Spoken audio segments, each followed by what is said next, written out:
et ces révélations dont il s'agit sont tellement extraordinaires que pour m'empêcher de me surestimer, j'ai reçu dans ma chair une écharde, un envoyé de Satan, qui est là pour me gifler, pour empêcher que je me surestime.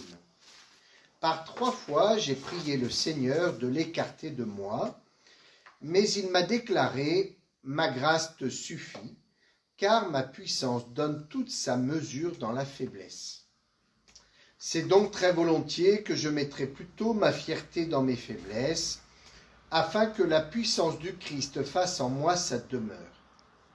C'est pourquoi j'accepte de grand cœur pour le Christ les faiblesses, les insultes, les contraintes, les persécutions et les situations angoissantes, car lorsque je suis faible, c'est alors que je suis fort. Pas mal. Il y en a quand même qui connaissent la parole de Dieu, il y en a quelques-uns qui suivent. Alors, c'est un peu étonnant, un peu comme parole un peu de l'apôtre Paul. D'abord, il adressa à la communauté de Corinthe qu'il a évangélisé, qu'il a fait naître, cette communauté. On pense pendant 1 an et demi, entre l'année 50 et l'année 52. Donc, vous voyez, on est une petite vingtaine d'années après la mort de Jésus. Et l'apôtre Paul a été à Corinthe, donc dans cette ville de Grèce, et il a établi une communauté qui a été assez nombreuse, assez rapidement, essentiellement composée de gens de couches modestes dans cette population de Grèce. Et puis, à travers un peu ce qu'il nous raconte dans cette lettre, apparemment, il y a eu des tensions dans cette communauté à 2 reprises, et notamment la deuxième, où on a remis en cause l'autorité de Paul dans cette communauté. Alors lui, il n'était plus là, il avait poursuivi son voyage missionnaire, mais il a entendu un peu ce qui se disait dans la communauté, et on ne sait pas précisément de quoi il était question, mais en tout cas, on a remis en cause l'autorité de l'apôtre Paul. Et résultat, c'est ça qui va le pousser à écrire une lettre. A priori, là, on est plutôt autour de l'année 57, donc 5 ans, vous voyez, après qu'il ait quitté cette communauté de Corinthe. Et il laisse entendre en fait qu'on le taxe de faible, d'ambitieux, et qu'il n'est a priori pas un très bon prédicateur. Et donc, résultat, dans cette lettre, il va répondre un petit peu à cela, et il se sent notamment obligé, dans les chapitres qui précèdent, de faire l'éloge de son ministère.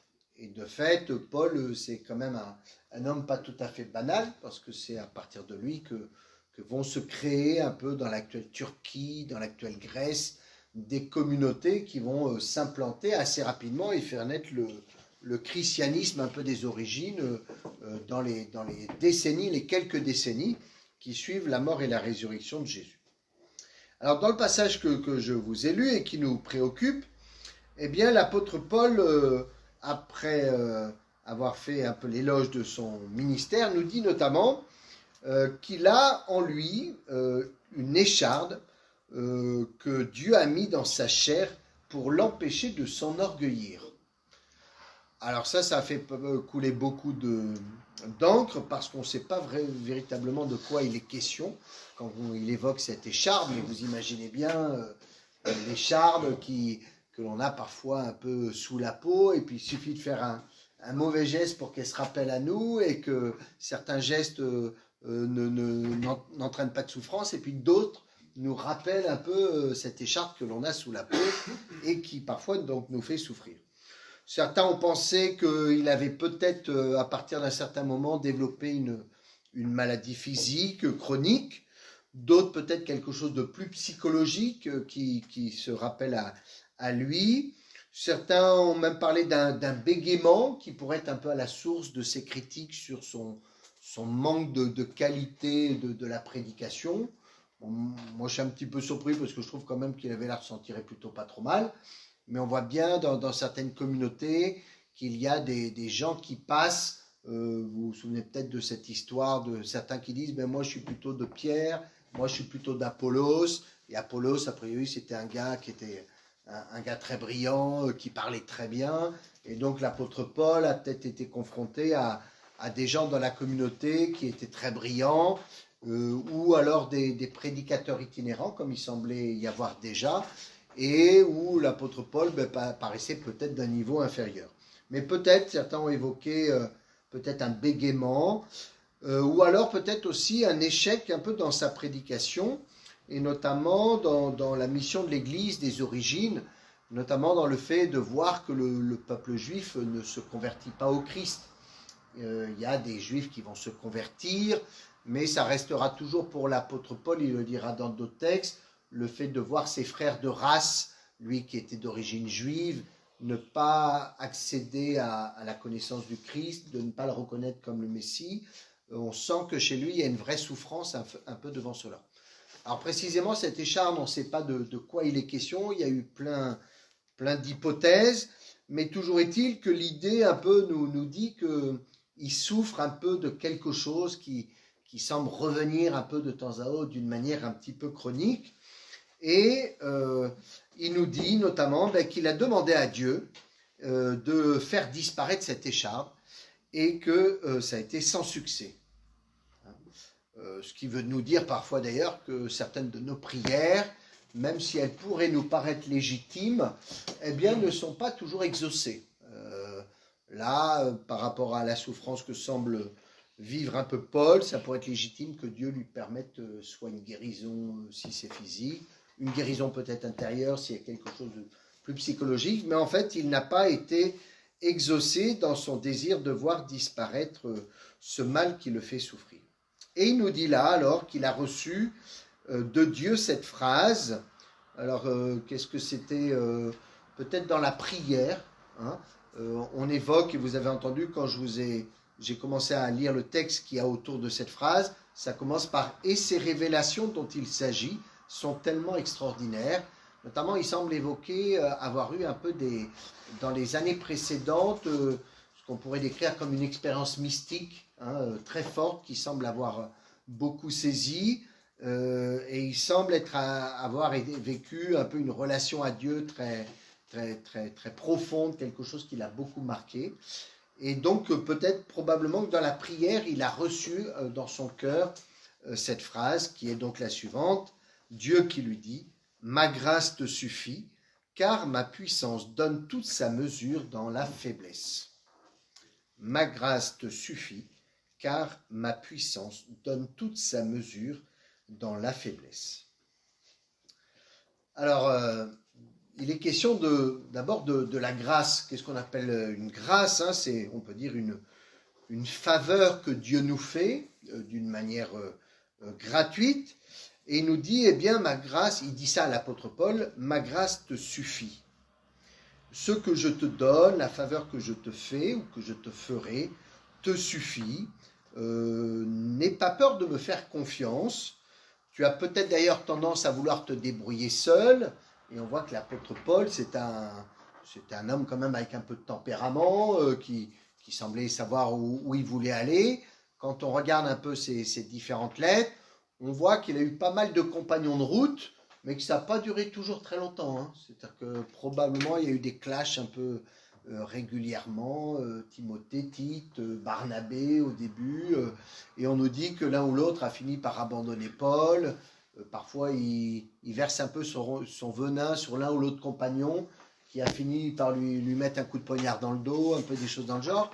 Donc on imagine que Paul, il avait un tempérament quand même un petit peu affirmé, et que même s'il était très attaché au Seigneur, même si son expérience de conversion l'avait beaucoup touché, ben pour autant, ces révélations-là ne changent pas toujours fondamentalement le cœur ou le caractère des hommes, hein.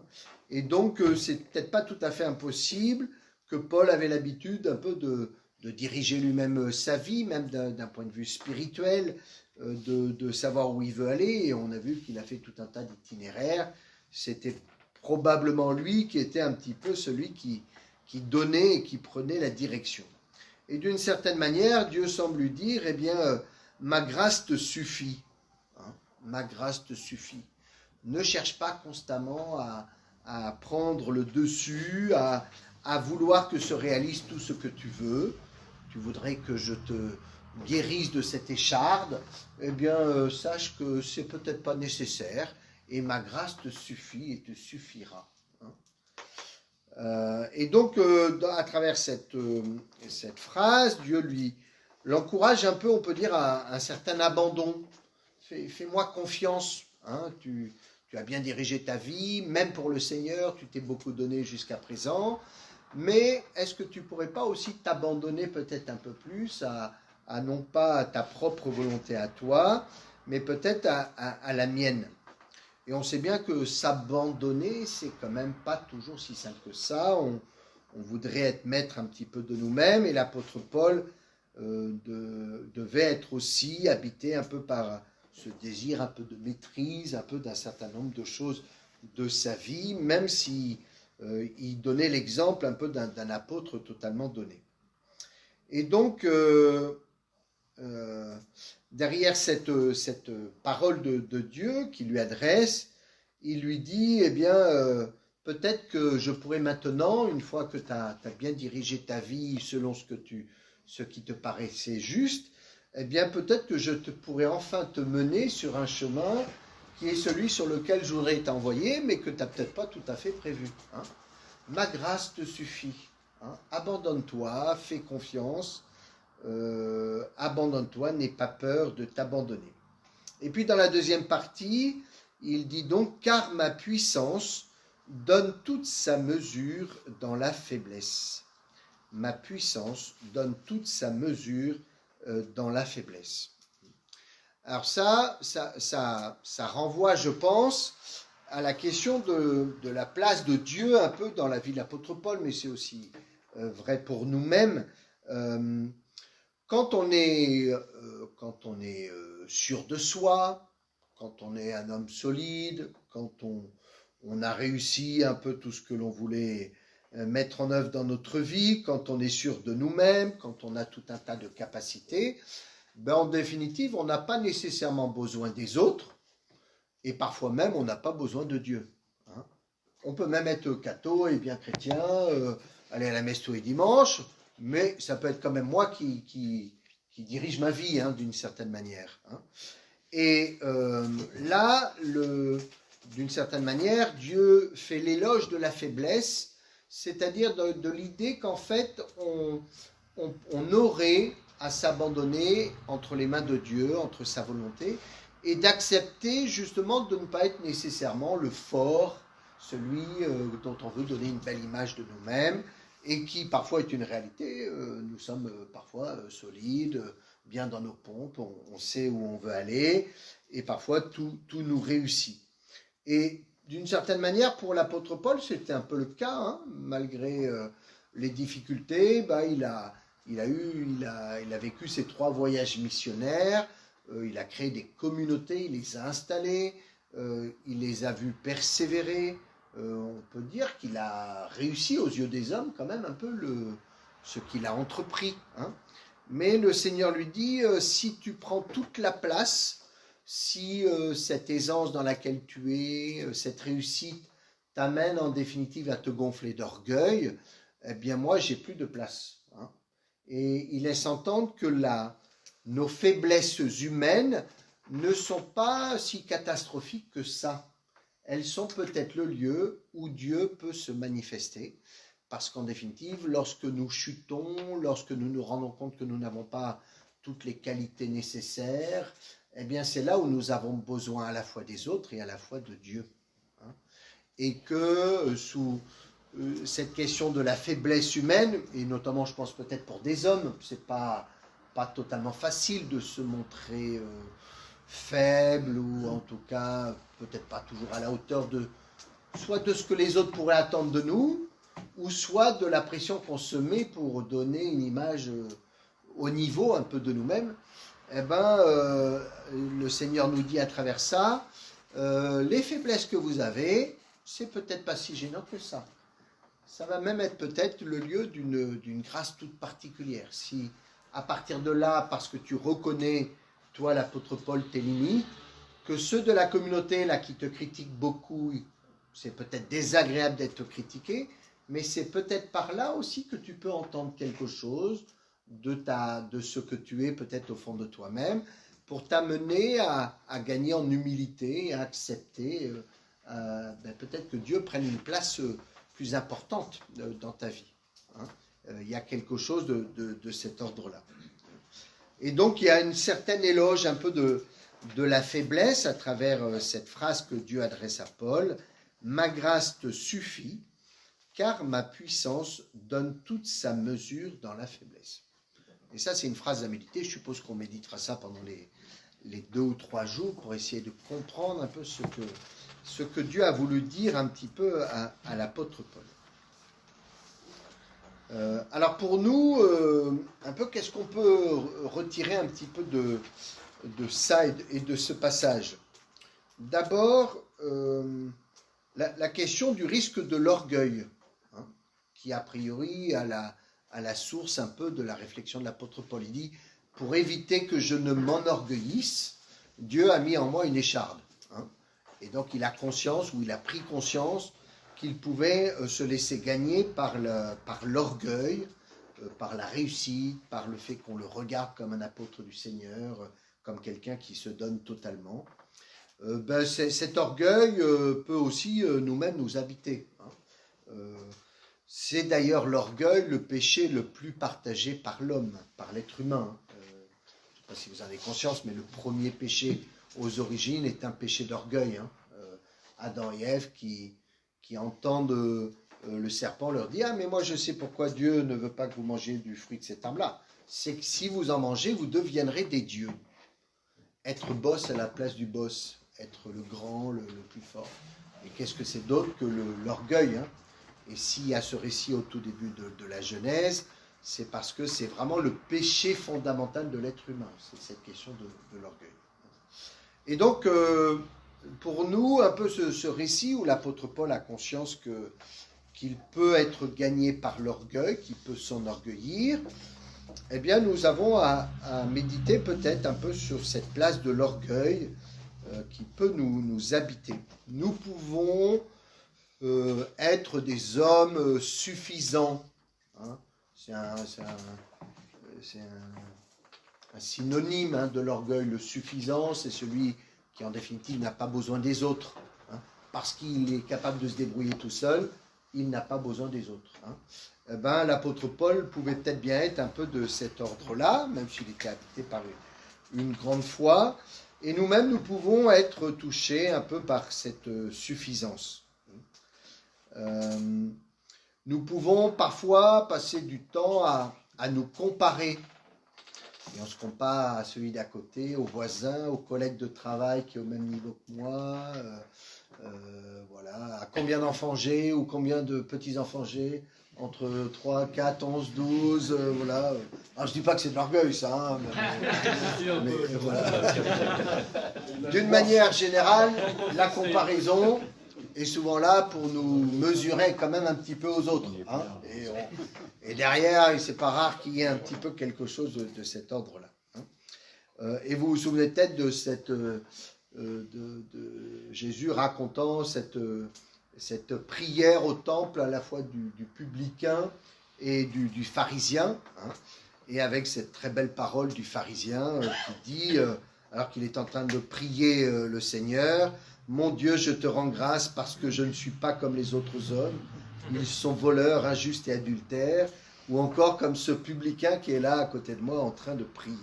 Je jeûne 2 fois par semaine, et je verse le 10e de tout ce que je gagne. » Et le publicain, lui, qui se tenait à distance et n'osait même pas lever les yeux vers le ciel, il se frappait la poitrine en disant « Mon Dieu, montre-toi favorable au pécheur que je suis. » Et on voit donc que ce pharisien, habité quelque peu par quelques certitudes de sa grandeur d'âme et de toutes ses qualités, eh bien, se gonfler d'orgueil, alors que ce publicain méprisé, pour le coup, fait preuve de beaucoup d'humilité.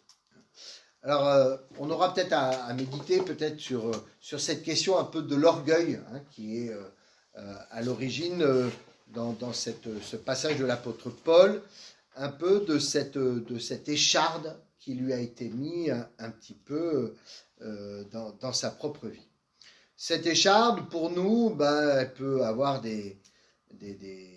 nous pouvons en porter, nous aussi, hein, soit des maladies qui limitent parfois nos capacités, parfois des échecs liés au passé, qui ont laissé des traces et qui nous freinent un peu dans notre élan, peut-être des limites intellectuelles, des limites physiques, parfois des addictions, tout un tas de choses qui peuvent nous apparaître un peu comme une tuile, comme véritablement quelque chose de lourd à porter, qui semble nous handicaper, et que l'on peut porter un peu comme un fardeau un peu dans nos vies. Et pour autant, ben, cette parole un peu de l'apôtre Paul et de ce que Dieu va lui dire, eh bien, nous montre que ces échardes-là peuvent être en fait quelque chose d'intéressant pour notre salut. Et notamment, ça passe, comme ce fut le cas apparemment pour l'apôtre Paul, à un moment par l'acceptation de ces échardes-là, de ces fardeaux. S'il n'y a pas d'acceptation, il n'y a pas d'évolution possible et de croissance spirituelle par rapport à cela. À un moment, l'apôtre Paul le dit, j'ai demandé à Dieu qu'il me libère de ça, et il ne l'a pas fait. Bon, ben, à un moment, il a fini par accepter que Dieu ne le libère pas de cette écharde. Hein. Et l'élément qui l'a probablement aidé, c'est cette parole qu'il reçoit, ma grâce te suffit. Hein. Et donc nous-mêmes, nous avons à accepter un peu nos limites, nos infirmités. La place laissée par notre suffisance ne sera remplacée parfois que par de l'amertume, par de la colère intérieure, par le rejet de Dieu qui peut être vu comme impuissant dans les épreuves. Si nous n'acceptons pas, eh bien nous ne pourrons pas avancer, nous ne pourrons pas laisser une vraie place à Dieu dans notre vie. Et c'est, je trouve, un message un peu d'espérance, parce que qui n'a pas un peu une écharde ou deux dans sa vie spirituelle, d'entendre ça, de se dire, je trouve qu'il y a un véritable message d'espérance qui nous dit, ben voilà, c'est peut-être pas si grave que ça, c'est peut-être le lieu d'une souffrance pour toi, mais c'est peut-être le lieu où Dieu va pouvoir agir si tu acceptes un peu la présence de cette écharpe, et si tu acceptes de te laisser modeler par lui, pour qu'il te mène peut-être sur un chemin que tu n'as peut-être pas encore prévu de prendre ou que tu n'as pas encore discerné, mais que le Seigneur pourra peut-être te montrer.